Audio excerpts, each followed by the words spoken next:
Hello everyone, Storm Echo back here. I got a lot of requests after my last in-depth deck profile for nonlinear mermails to give a few test hands, just so that people could understand kind of how these nonlinear combos work and what kind of end boards you can expect. I'm just going to go over an ideal test hand and then maybe a couple of less ideal test hands. To start us off, I've kind of cherry-picked one of the best hands you can expect. It's not the best hand, there is not really a definitive best hand, it depends on what you're trying to build. This should give us an extremely powerful board, like a +7 or a +9 or something like that. First, discard the Crystron Thisfern to special summon our Swap Frog. When the Swap Frog is special summoned, we're going to send a Swap Frog, then we'll just bounce the Swap Frog to hand, and banish Crystron Thisfern to add a Crystron Rosenix to our hand. Then we'll special summon the Swap Frog again by discarding Crystron Rosenix. Use the Swap Frog's effect again to send Ronin Toad into the graveyard. Now we're going to use our Ronin Toad's effect to special summon itself by banishing the Swap Frog. At this point, we've special summoned 3 times. For the 4th summon, we special summon Totally Awesome. So you're able to special summon Totally Awesome before Nibiru can come down. Next, we're going to special summon our Mermail Abystius by pitching our Atlantean Dragoons. Chainlink 1 Mermail Abystius to search a level 4 lower Mermail. Atlantean Dragoons will be Chainlink 2 to search a Sea Serpent. I'm choosing to search for a Mermail Abyss Gund and Mermail Abyss Megalo. Now, we're going to normal summon our Deep Sea Diva. Use its effect to special summon a Neptibus, the Atlantean Prince.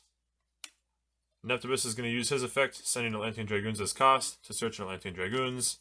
The Atlantean Dragoons in the graveyard is then going to search a Sea Serpent. We're going to choose Merlantean, the Elemental Lord.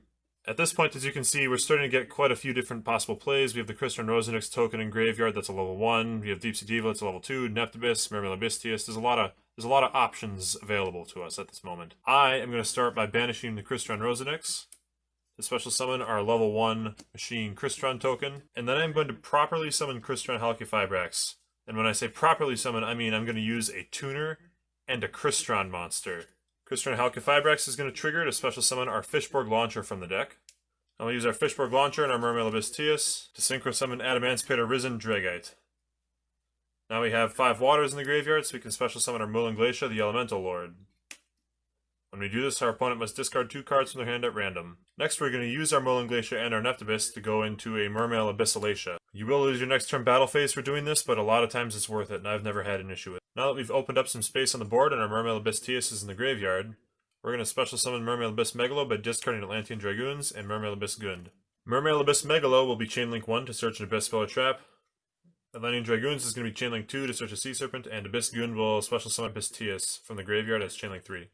Chainlink 2, search the Atlantean Heavy Infantry, and then Abyss Megalo will resolve. We'll get our Abyss Scale of the Mizuchi. Now you may notice that we have 2 level 7 waters, so we can just overlay those quickly into Mermail Abyss Gaios. Then we can equip our Abyss Scale of the Mizuchi to our Abyss Gaios, and we have our Heavy Infantry in hand for future plays. After we pass the turn to our opponent, our Totally Awesome on their standby phase will detach Ronin Toadin to special summon a Swap Frog, and this is our end result. So we managed to use Merlantean to rip 2 cards from our opponent's hand. We have a Spell or Trap negate, a Spell negate, an Omni negate, a one-time use skill drain for our opponent's side of the board, a quick effect search that also with Heavy Infantry pops a face-up card in the field, and the Crystron Halqifibrax tagout effect. Uniquely, some of the big board buster cards that people run, like Dark Ruin or more, Forbidden Droplet, or Super Polymerization, don't actually work against this as long as you're smart with your negations, because Abyss Scale of the Mizuchi will negate the first spell effect that resolves on the opponent's side of the field. When you include the Ronin Toad that you can summon twice, the Fishborg Launcher, the Abyssalatia Search, the Abyssalatia Float,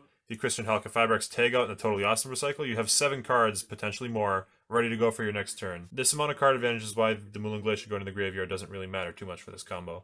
This is a very interesting hand. Deep Sea Diva is the best card in it, but if we normal summon it and it gets negated, we have nothing left to do and we have to pass. So in this case, I'm more inclined to start with a normal summon Neptibus. Even if he gets negated, he still gets to send a Dragoons as cost, and the Dragoons will still get to search. We'll send an Atlantean Dragoons as cost to add an Atlantean Dragoons to the hand. It's kind of the bread and butter. Then the Dragoons in the graveyard will trigger, and we're going to search a Sea Serpent. In this case, I'm actually going to go for our Lapis Dragon as the Sea Serpent target. Even if they did negate this, we still have a lot of action to go on. The Lapis Dragon was added to our hand, so we can special summon it. Use our Deep Sea Minstrel, discard Atlantean Dragoons. In this case, we're just going to banish a Nibiru from our opponent's hand and make our plays as normal. Now the Atlantean Dragoons will trigger to search a Sea Serpent. I'm going to go for Mermail Abyss Megalo so I can get another discard outlet going.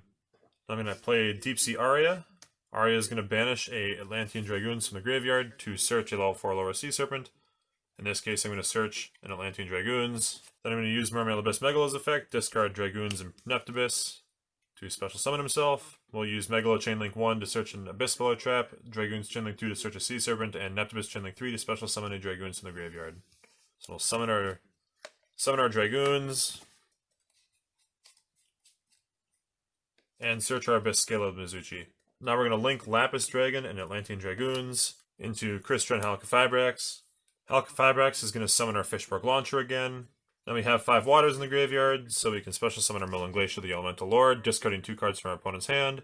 Now at this point we have a couple choices. If our Merlin Glacier discarded something threatening that we don't want our opponent to have in the graveyard, we can use our 1, and our 7 to make Trishula Dragon to the Ice Barrier and banish the threatening card out of the graveyard while hitting a 3rd card out of their hand. Otherwise we can use our Fishborg Launcher and our Abyss Megalo to special summon Adamancipator Risen Dragite, special summon back out the Fishborg Launcher, use the Launcher and the Neptibus to make a Mermail Abyss Alacia, equip Mermail Abyss Alacia with the Abyss Scale of the Mizuchi, and pass. This was the conservative line of play with this hand, and it was a little awkward with double Neptibus, Diva, and Aria, all of which are not super great together because Aria is more copies of Diva, Diva is more copies of Neptibus, and we had 2 Neptibuses already. But this is kind of a good floor for what the Sea Serpent part of the deck can do without any other help.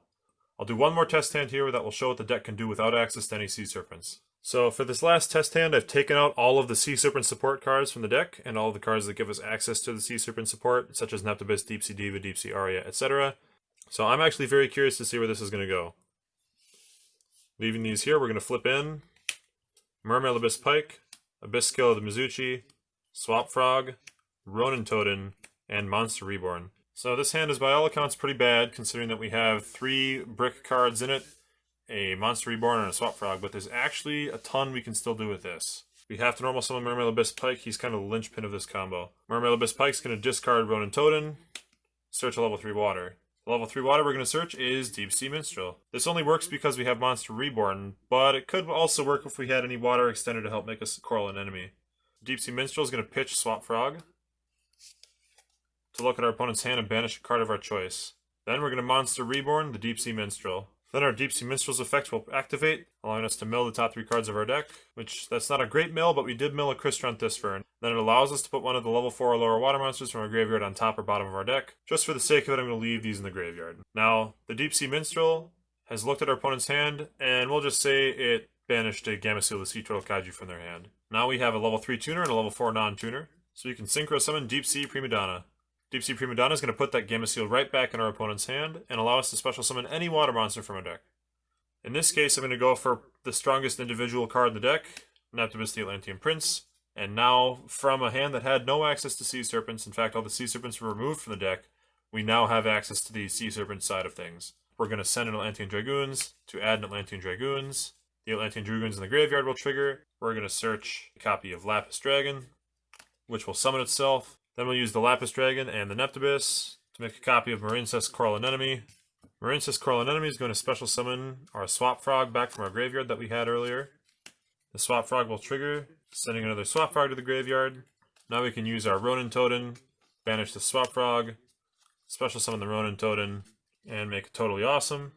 Now here we can use Marincess Coral Anemone and Deep Sea Prima Donna to link summon Crystron Halqifibrax. When we do this, the Deep Sea Prima Donna will shuffle back a banished card. Swap Frog here.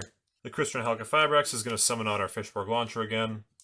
Then we can use the Fishborg Launcher and the Halqifibrax to make a Mistar Boy. And we can summon back out the Fishborg Launcher, use the Fishborg Launcher and the Mistar Boy to make a Mermail Abyss Alacia, pointing at totally awesome. Then we can equip our Abyss Scale of the Mizuchi to the Mermail Abyss Alacia. Fishborg Launcher is of course banished. We have the Dragoons still in hand from earlier. And then on our opponent's standby phase, we get to summon back out the Swap Frog by detaching this Ronin Totem. And because of the Deep Sea Prima Donna's effect earlier, we now do get to send a Swap Frog to graveyard as additional material for our Ronin Totem later. So in the end, we have a Mermail Abyss Alacia equipped with an Abyss Scale of the Mizuchi, a Totally Awesome with a Live Negate, the Totally Awesome is boosted to 2700 attack, and this Atlantean Dragoons is in hand ready to be sent for Abyss Alacia for 2 searches. In the interest of keeping the combo as informative as possible, we left the Thisfern in the graveyard, but we could have used that for further extension this turn. All in all, not bad for hand drawn from a deck that had no Sea Serpent cards in it at all. That's it for the combo profile. If you haven't seen the original deck profile and you want to check that out now, the link is in the description. Subscribe for more Yu-Gi-Oh! Content, and if you want to talk about Mermails, leave a comment. Thank you!